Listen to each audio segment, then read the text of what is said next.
আসসালামু আলাইকুম রহমতুল্লাহি ওয়া বারাকাতুহু।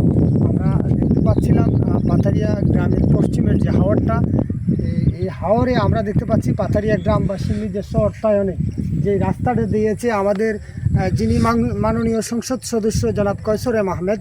বিশেষ করে আমাদের এই হাওর অঞ্চলের যে রাস্তাটা আপনার সুদৃষ্টি রাখার জন্য অনুরোধ জানাচ্ছি। আপনি দেখেন আমাদের ডান পাশে পুরো জমিন রয়েছে, ওইদিকে দেখান তো, ডান পাশে পুরো জমিন রয়েছে এবং আমাদের বাম পাশে দেখতে পাচ্ছি আমাদের বিশাল বড় একটি হাওর। সেই হাওরের স্বার্থে এবং আমরা যারা বুড়ো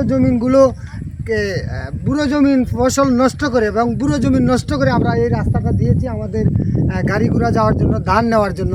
সেই দিকে একটু সুদৃষ্টি রাখার জন্য এবং মাননীয় প্রধানমন্ত্রী জনাব তারেক রহমান সাহেবকেও অনুরোধ করছি, আমাদের যে হাওর অঞ্চল আছে, আমাদের বাটি বাংলার যেই বিভিন্ন হাওর আছে, আপনি জানেন এই এবছর আমাদের দেখার হাওর এবং টাঙ্গর হাওর এবং নল্লার হাওর সবগুলো ডুবিয়ে গেছে।